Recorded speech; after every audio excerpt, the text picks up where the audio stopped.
Gracias, presidente. Buenos días a todos. Shaila Rosagel, corresponsal de Grupo Gili, El Imparcial de Sonora, La Crónica de Mexicali y Frontera de Tijuana. Presidente, pues en un primer término yo le preguntaría, ¿cuál es su balance en seguridad durante el sexenio? ¿Qué balance hace usted en esta materia y cuál será el principal reto para la presidenta electa para su sexenio en esta materia? Bueno, yo pienso que se avanzó. Recibimos una situación muy difícil, cuando menos 2 sexenios de mucho abandono. Primero, desatención a las causas de la violencia. Por ejemplo, desatención a los jóvenes. Fue muy irresponsable el no atender a los jóvenes. Y no solo eso, el llamarles ninis sin hacer nada por ellos. Fue una burla de mal gusto. Y así, en cuanto al salario, que se mantuvo congelado, para decirlo menos. Lo cierto es que se disminuyó el poder adquisitivo del salario en todo el periodo neoliberal. Desempleo, mucha desintegración familiar, abandono, pobreza, marginación. Entonces, yo creo que dio resultados el atender esas causas que originan la inseguridad y la violencia. Eso lleva tiempo, desde luego, pero se avanzó. Ya estamos viendo resultados. Por ejemplo, puedo decir, no solo que se disminuyó, se redujo la pobreza, 9.500.000 mexicanos salieron de la pobreza en el tiempo que estuvimos en el gobierno. Se redujo la desigualdad, se aumentó el salario. Sí, pero también se disminuyó el abandono de los estudiantes en las escuelas, en todos los niveles de escolaridad. Se redujo la deserción escolar. Abandonan menos la escuela en educación básica, en media superior y en educación superior. Eso es muy importante. Eso se puede probar. Entonces, la atención a las causas, el vivir en una sociedad mejor, más justa, ayuda a enfrentar el problema de la inseguridad y de la violencia. Y luego también nos ayudó mucho la creación de la Guardia Nacional. Nunca se había tenido una corporación de esas dimensiones, de 130,000 elementos, además bien formados, capacitados, con instalaciones, con cuarteles en todo el país. No hay que olvidar que la Policía Federal en sus mejores momentos llegó a tener 40,000 elementos y la mayoría eran administrativos, no operativos. La Guardia Nacional tiene 130,000 elementos operativos. Entonces, eso ha ayudado muchísimo. Ayudó también el que se permitiera la reforma a la Constitución para que participaran en tareas de seguridad tanto la defensa como Marina, que no podían hacerlo. Entonces eso fue de mucha ayuda. Ayudó mucho la perseverancia,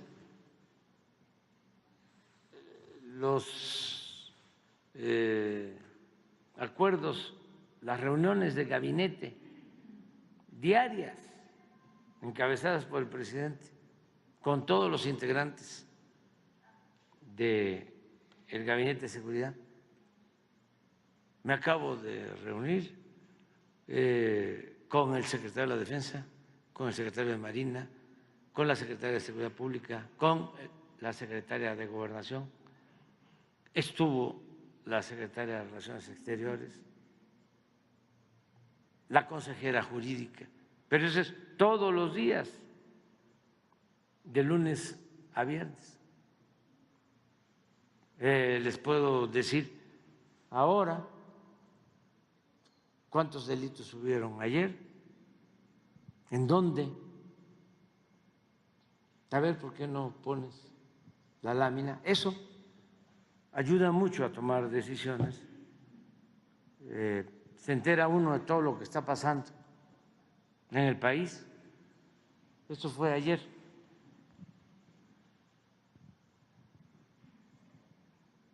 Antes esto no lo hacían.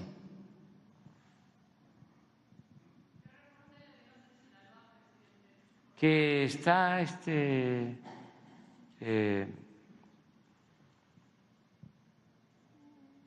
ejército en coordinación con la Marina, la Guardia Nacional, la Policía del Estado, están pendientes.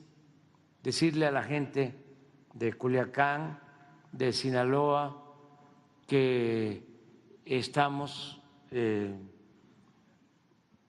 con presencia suficiente para garantizar la paz, la tranquilidad, que ayer, aquí está Sinaloa, en todo el estado tuvimos 2 homicidios. Esto, sí. ¿Cómo?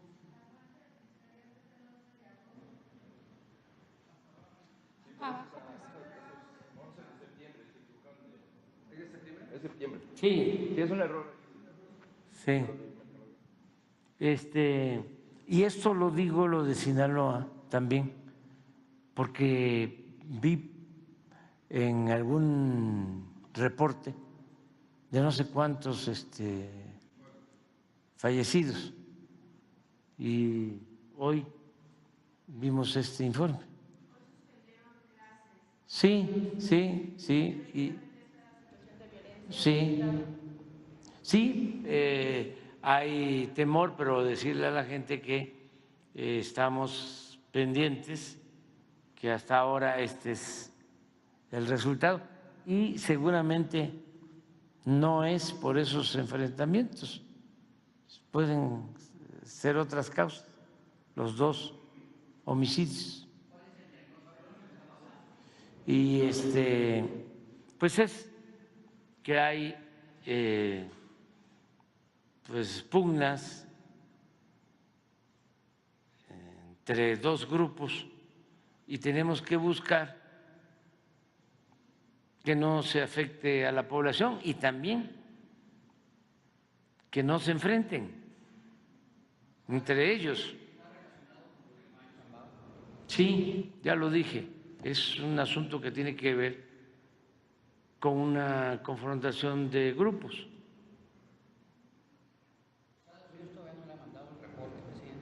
No, todavía no. Estamos esperando que informen bien, pero esto se debe a esa confrontación. ¿Y en Chiapas, presidente, también? Sí, vamos por partes. O sea, en el caso de Sinaloa es esto, hay elementos suficientes de la Secretaría de la Defensa, de la Guardia Nacional, todo también para que no haya alarmismo, sensacionalismo, porque los medios conservadores, ¿no?, o los que no nos quieren, todo lo hacen más grande, lo magnifican. Antes, ¿no?, había hasta pactos de silencio cuando se dedicaban a quemarle incienso al presidente. Pero ahora, como están enojados conmigo, quisiera que se incendiara el país.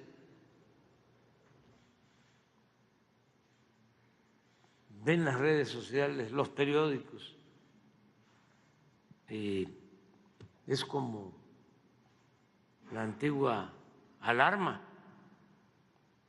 Y yo creo que era mejor la alarma de antes. En el caso de Chiapas, seguimos teniendo presencia en la frontera, es donde hay también enfrentamientos de dos grupos,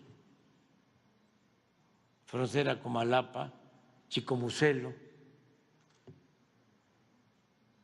Ahí es donde estamos también procurando que no se den estos enfrentamientos.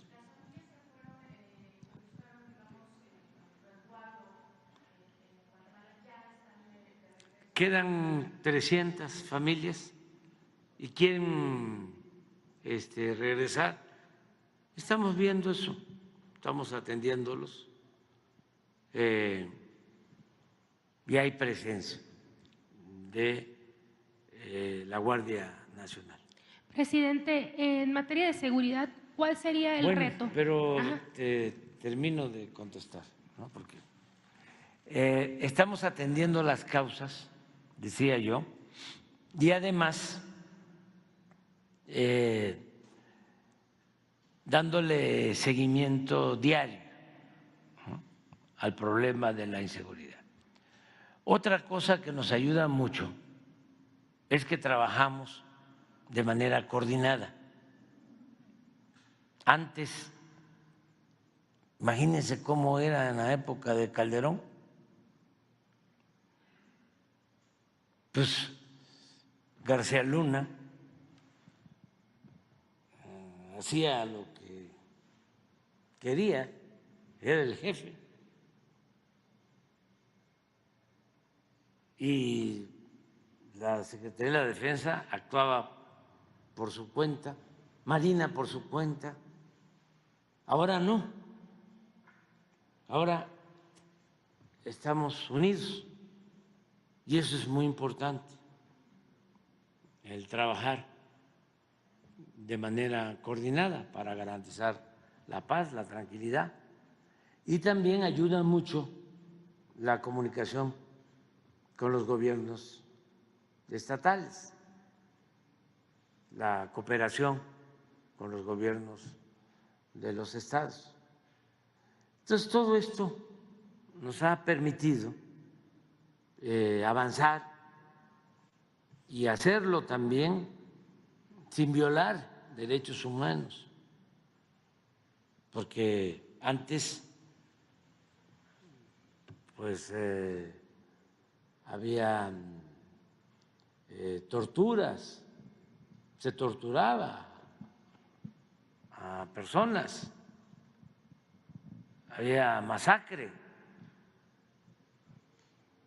No estoy inventando nada. Me tocó ver cómo desde un helicóptero en la noche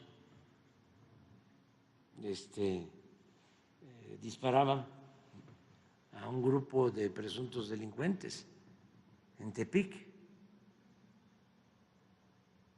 Y ahí están los datos, los índices de letalidad.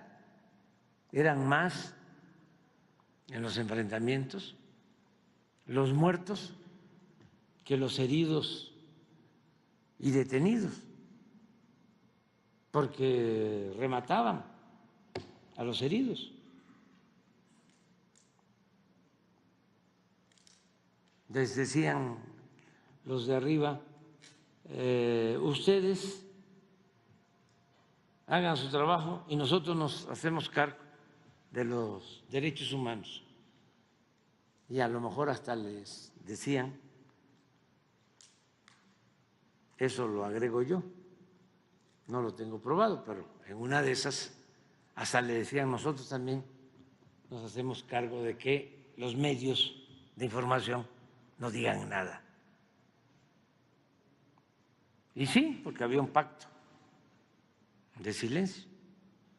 Entonces, se ha avanzado bastante. Cuando se atiende a los jóvenes, cuando se atienden las necesidades de la gente, pues se impide que haya frustración y que las personas, los jóvenes, tomen el camino de las conductas antisociales. Por eso hay que atender las causas. No se puede enfrentar la violencia con la violencia, el mal con el mal hay que enfrentarlo haciendo el bien. Eso es lo que yo siempre he sostenido y da resultados. Y desde luego pintando la raya de que no se permita la asociación delictuosa entre autoridades y delincuencia, que se defina con mucha claridad la frontera, lo que no había antes. Don Calderón era una especie de narcoestado, narcogobierno. Imagínense García Luna manejando la seguridad. ¿De manos de quién estábamos? Nada más que todo eso se olvida y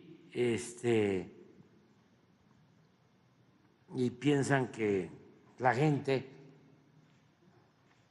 no se da cuenta, ¿no?, de lo que realmente sucede. Quieren igualarnos, ¿no?, la campaña en mi contra, AMLO, narcopresidente, ¿no?, millones de pesos, redes sociales, mensajes de internet, campaña masiva, intensa, hasta los periódicos más famosos, pasquines, inmundos, como el New York Times, periodistas premiados, Tim Golden, ya me lo aprendí, premio de periodismo, Pulitzer 2 veces, un reverendo calumniador, amigo de Carlos Salinas, sí. Sí, que salía a correr con él, aquí estuvo de corresponsal. Y así, ¿no? Anabel Hernández, con información de la DEA, todos ellos con información de agencias del gobierno de Estados Unidos. Imagínense, publicar un libro 15 días antes, vinculándome con el cartel de Sinaloa, sin presentar una prueba.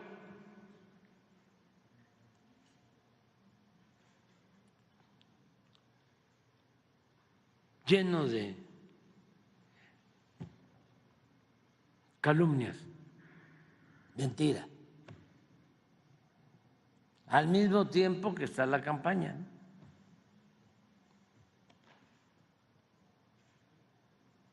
Y así, pero no fue igual. Y esto nos ayudó muchísimo, el tener autoridad moral, el no vincular al gobierno con la delincuencia organizada. Entonces, los resultados el martes próximo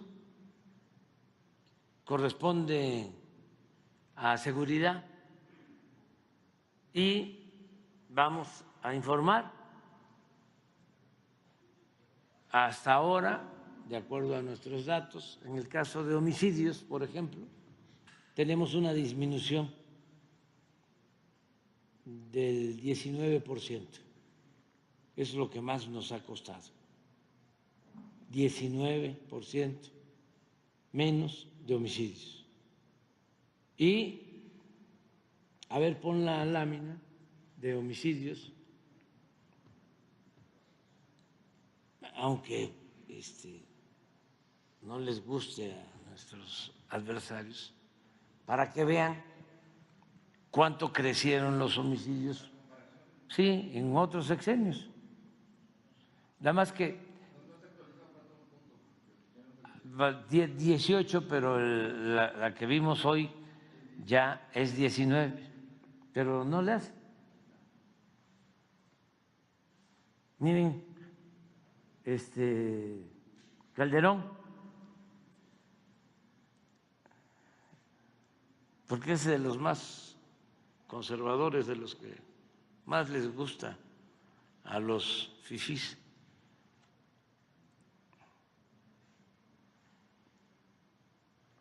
Casi 200% el incremento en homicidios. Pero lo más interesante de esto, y lamentable al mismo tiempo, es que cómo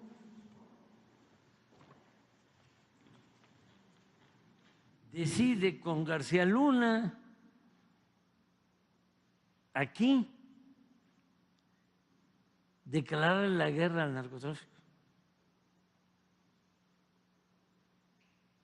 Entrando, para legitimarse. Se pone la chaqueta militar y va a Patzingán, a la tierra caliente de Michoacán, a declarar la guerra. Mire cómo estaba.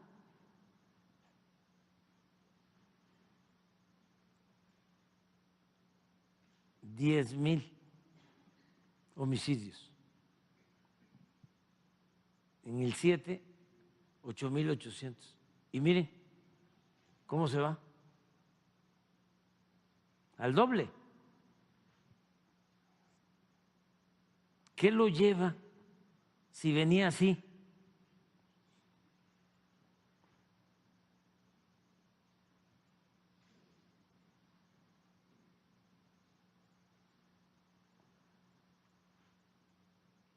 Los errores en política son como crímenes.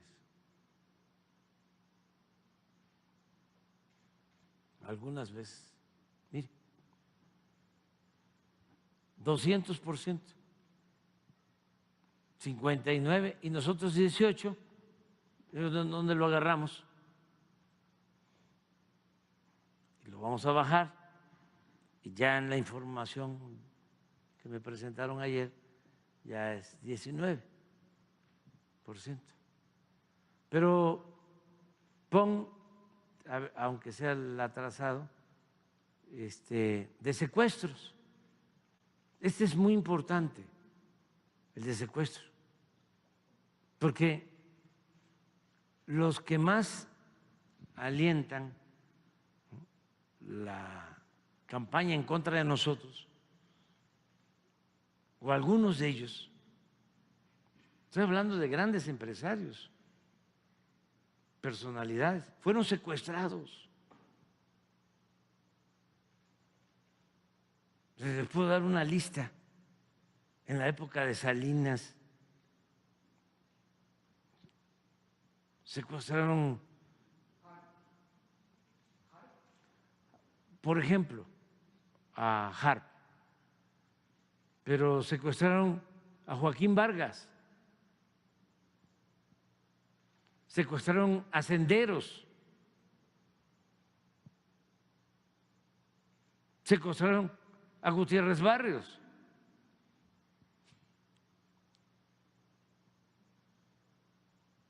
Pero a muchos. Ahora, afortunadamente, nada de eso. Miren lo que hicimos con secuestro. 77% menos.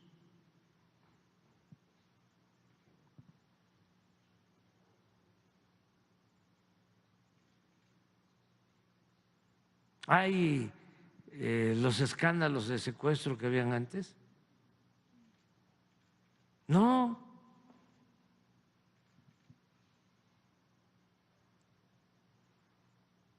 Por eso,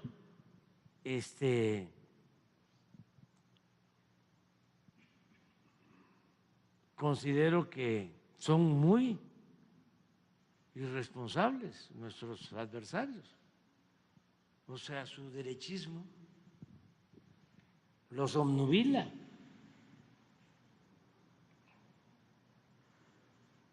Los enajena.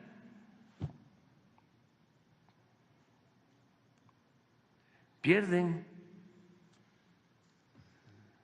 la capacidad de analizar las cosas como son, ¿no?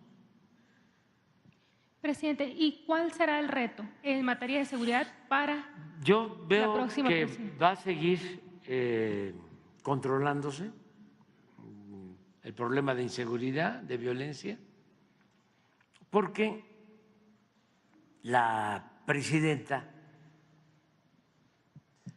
electa y próximamente presidenta constitucional es una mujer recta, estricta, muy capaz, y van a continuar los programas de bienestar, ella misma lo ha planteado, va a seguir el apoyo a la gente, eso es muy importante, que los jóvenes sean atendidos, porque si no, si se abandonan los jóvenes y no tienen empleo, no tienen oportunidades para estudiar, se vuelve con la política esa irresponsable de rechazarlos. Imagínense en qué cabeza cabe rechazar a los jóvenes que quieren estudiar con la mentira de que no pasan el examen de admisión, porque ni siquiera es cierto de que no pasaran el examen de admisión. Es que no había cupo. Les hacían exámenes de 125 preguntas, sí, pero tenían cupo para 200 y decidían que iban a admitir a los que contestaran bien 120 de las 125 preguntas, y el que contestaba bien 119 ya no entraba. Pues no es que no pasara el examen.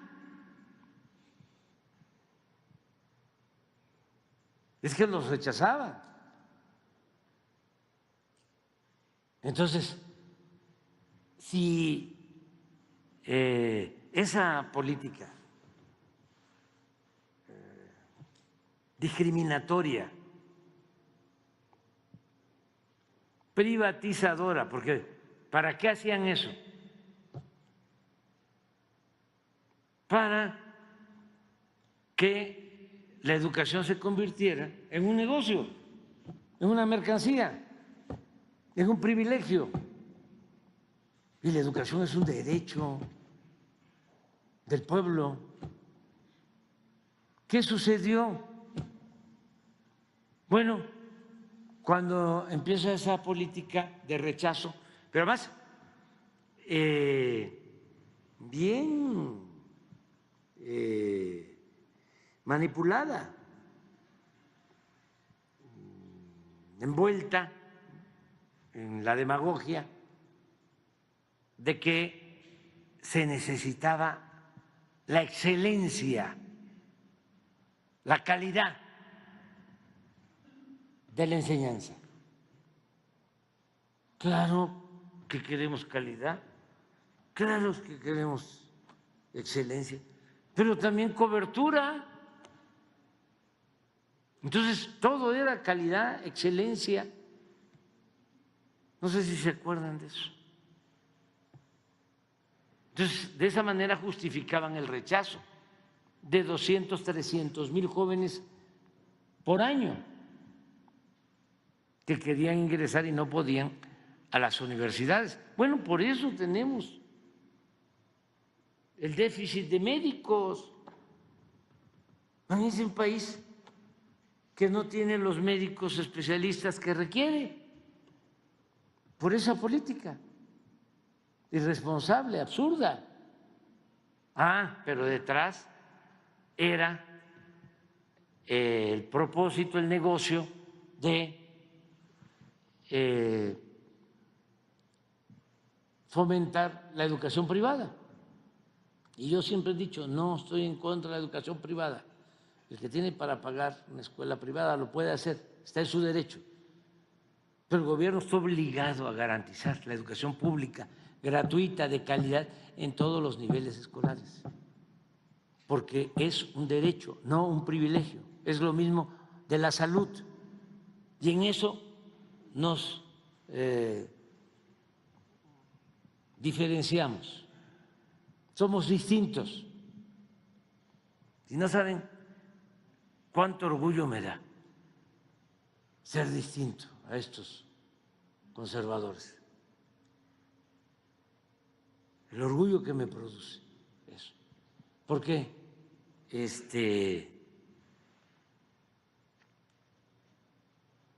se deja sin derecho a la educación. ¿Qué sucedió? ¿Qué pasó? Esto empieza con la reforma al artículo 3 de la Constitución. Nada más que ahí sí, no, los periódicos no decían nada. ¿Cómo vas a reformar la Constitución, el artículo 3, para limitar la educación pública gratuita solo a lo básico y dejar al mercado la educación media superior y la educación superior?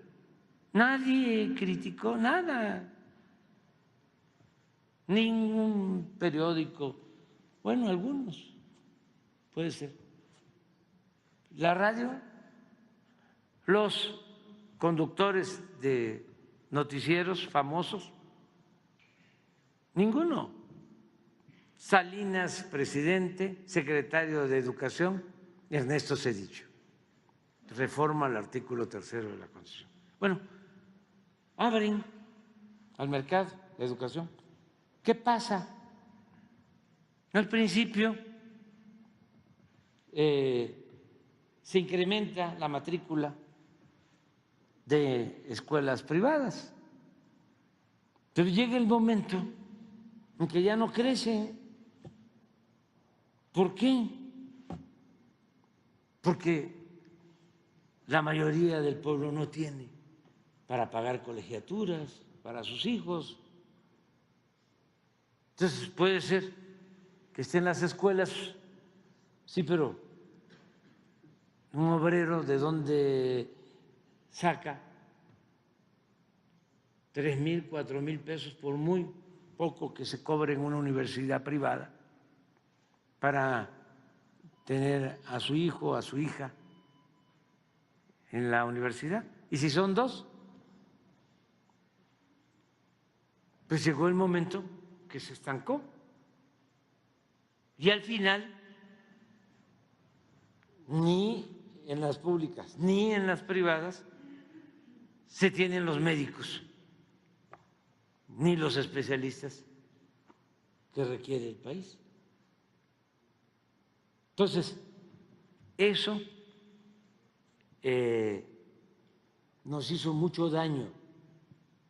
Por eso celebro la decisión del pueblo de elegir a la presidenta Claudia Sheinbaum, porque ella tiene esta visión que tenemos millones de mexicanos,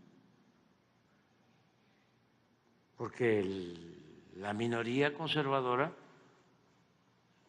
piensa de otra forma. Hay que pagar. Cuando decidimos aumentar las becas, aquí está el secretario de Salud,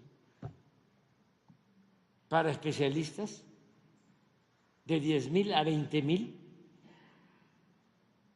las asociaciones de médicos privados, algunas, nos mandaron escritos oponiéndose. Increíble. Porque era quitarles clientela, porque no ven a los enfermos como pacientes, sino como clientes.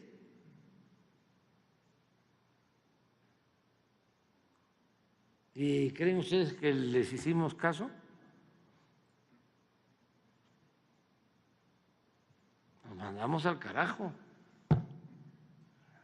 y aumentamos al doble el número de becas para especialistas. Entonces, si los jóvenes, regresando a tu planteamiento, son atendidos, otra cosa que es importantísima hacia el futuro, el que se conserve la integración de las familias. Esto, aunque parezca yo disco rayado, lo considero importantísimo y lo tenemos que estar repite y repite y repite y repite. Ponla de nuevo lo que pasó ayer de homicidios. Miren Guanajuato. ¿Por qué lo de Guanajuato? 18% de todos los homicidios en Guanajuato, por el consumo de la droga.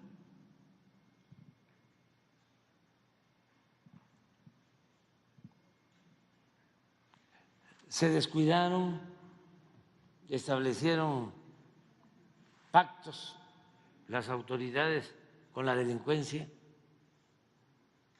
abandonaron a los jóvenes, abandonaron al pueblo, apostaron a la privatización en todo, los gobiernos conservadores.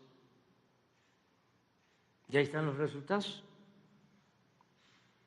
Es uno de los estados con más narcomenudeo, con más consumo. Entonces, ¿qué tenemos que cuidar?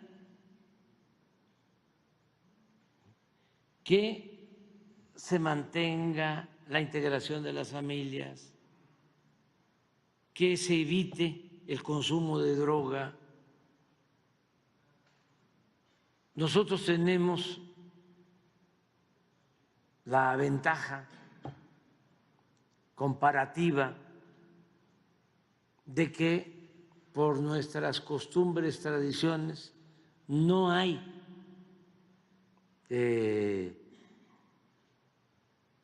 adicciones, no hay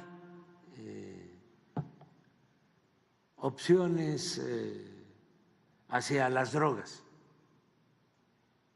de manera innata, por lo que somos.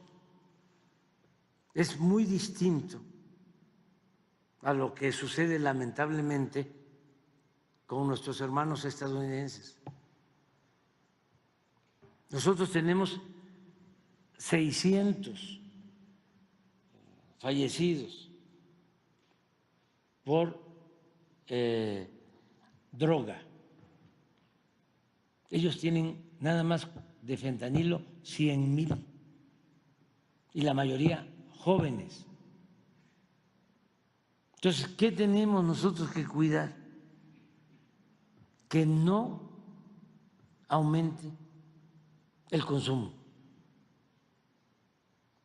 Y para eso, fortalecer valores, afianzar más nuestras tradiciones, la integración en las familias, atender a los jóvenes, y nada de esa modernidad malentendida de que somos libres y, a ver, ¿por qué no se permite que el que se quiera drogar lo pueda hacer? O los vapeadores.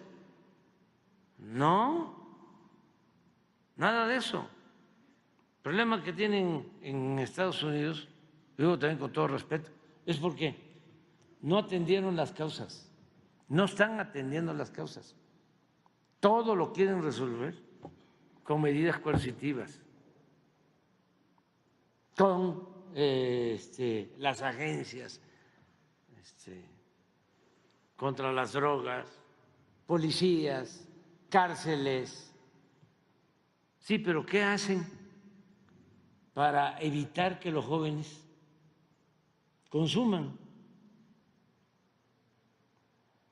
Y se preocupan por hacer un diagnóstico de por qué, a diferencia de otros países, hay tanto consumo en los jóvenes, que no es un problema social, que no está fallando algo en la convivencia social, que no hay un vacío en la vida de los jóvenes, que no hay infelicidad. ¿No será que hay desamor, que hay desatención a los jóvenes? Y lo otro, de que hace poco autorizan que los basquetbolistas, la Liga Profesional de Básquetbol, en los acuerdos con los dueños de los equipos, les permitan fumar marihuana.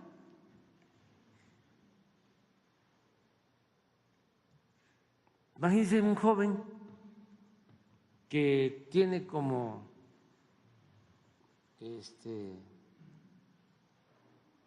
ídolos, ¿no?, en el deporte, basquetbolistas, y que puedan libremente fumar, drogarse. Entonces, nosotros tenemos que cuidar eso. Yo creo que la presidenta tiene en cuenta todo eso y pienso que cada vez va a haber menos inseguridad, menos violencia. Además, la gente quiere eso, quiere la paz, quiere la tranquilidad. Gracias, presidente.